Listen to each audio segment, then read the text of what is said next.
আসলে আইনের মধ্যে থাকতে তো পছন্দ করে না। আর আমি যতই বলছি যে মজুদ আছে আপনি অবৈধ মজুদ করবেন না, কিন্তু ওই আজাদ ভাই যেটা বললো যে এমন কোনো বাইকার হয়তো পাওয়া যাবে না যার 2, 4, 5 লিটার নাই। নাই। ফেসবুকে এরকম কথাও আছে যে 10-15 লিটার করে হয়তো আছে। হ্যাঁ, হ্যাঁ। তাহলে এইটা তো মনিটরিং এর জায়গাটা খুব গুরুত্বপূর্ণ। এবং এমনও চিত্র ধরেন আমাদের ব্যক্তিগত অভিজ্ঞতা থেকে বলি যে অনেক পেট্রোল পাম্পে গিয়ে এমন অভিজ্ঞতাও আছে যে ডিজেলের বড় বড় ব্যারেল আলাদা করে চলে যাচ্ছে, এরকম অভিজ্ঞতাও কিন্তু আছে, আমি নাম উল্লেখ নাই করলাম। তাহলে এই যে ব্যবহারের নীতির জায়গাটা তো খুব গুরুত্বপূর্ণ। সুষম বন্টন, অপচয় রোধ করা। আমাদের সরকার প্রধান তিনি অপচয় রোধের জন্য সচিবালয়ে আলাদা সিস্টেম চালু করেছেন, কিন্তু এটি কি সামগ্রিকভাবে সবাই করছে? সেই জায়গা থেকে কি করা দরকার? শোনেন, একটা জিনিস হচ্ছে, আমি যে কথাটা শেষ করতে পারিনি তখন,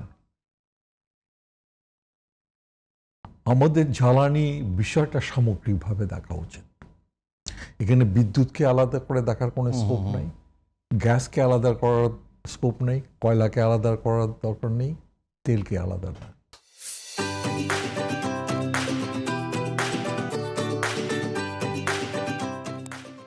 এবং এই বিদ্যুৎ এই প্রাথমিক জ্বালানিটা আপনি নিশ্চিত করতে পারলে আপনি নিশ্চিত যে আপনার বিদ্যুৎ পাওয়ারের কোনো সমস্যা হবে না। আমাদের যে ইনস্টলেশন ক্যাপাসিটি আছে তাতে করে কোনোই অসুবিধা হবে না। এক, পাওয়ার যদি আপনি দিতে পারেন তাহলে ইন্ডাস্ট্রিগুলো সচল থাকবে। ইন্ডাস্ট্রিগুলো যদি সচল থাকে তাহলে কিন্তু শ্রমিক লে অফের কোনো প্রশ্ন আসবে না। ঠিক আছে, নতুন শ্রমিক নামবে। আপনি 70-এর দশকের দিকে দেখেন, আমি গ্রামের ছেলে, সেখানে কিন্তু কৃষিতে 95% এনার্জি হচ্ছে মাসল পাওয়ার, সেটা মানুষের শক্তি হোক আর পশুর শক্তি হোক। আজকে কিন্তু সিচুয়েশনটা রিভার্স হয়ে আসছে। এখন কিন্তু 80%-এর উপরে হচ্ছে এখন বিদ্যুৎ চালিত বা ডিজেল চালিত। কারণ জমিতে আবাদ করতে গেলে প্রথম আসেন আপনি পানি দিতে হয়। আপনি গ্রামে গেলে এখন আর লাঙ্গল পাবেন না, এখন কিন্তু ট্রাক্টর। মানে কৃষির কোন পর্যায়ে এখন আপনি আসলে ওই যান্ত্রিকরণ হয়ে গেছে। ইভেন আমি বলি আপনাকে, 5 বছর আগেও ধান কাটার জন্য মেশিন ছিল না, এখন কিন্তু ধান কাটার জন্য মেশিন। ঠিক আছে, কাজে এটাকে আপনাকে সামগ্রিকভাবেই এটা চিন্তা করতে হবে।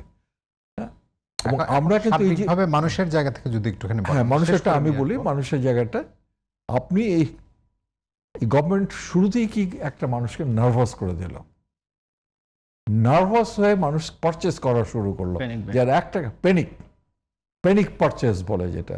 ঠিক আছে, যার 1 লিটার দরকার সে সুযোগ পেলে 3 লিটার 5 লিটার কেনা শুরু করলো। আবার কয়দিন পরে আবার বলা শুরু করে না না না না না কোনো সংকট। ওই রেশনিং এর কথাটা আপনি, হ্যাঁ আমি বলতেছি, এই কারণে একটা প্যানিক তৈরি হলো, একটা প্যানিক হলো এটার থেকে। তারপরে যে কথাটা যে কোনো সমস্যা নেই, এটাও কিন্তু অ্যাবসলিউটলি নট কারেক্ট। আপনার সমস্যাটা সামগ্রিক, সবাইকে নিয়েই কিন্তু সমস্যাটা সমাধান করতে হবে।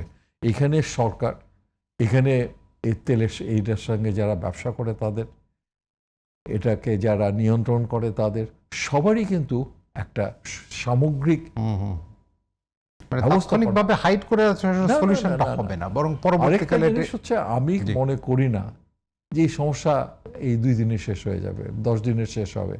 ওই ট্রাম্প সাহেব যতই বলুক যে আমি গুড়ায় একবার সমান করে দেব, ঠিক আছে, গুড়ায় সমান করে দেন, তারপরে যে আপনার গেরিলা যুদ্ধ শুরু হবে।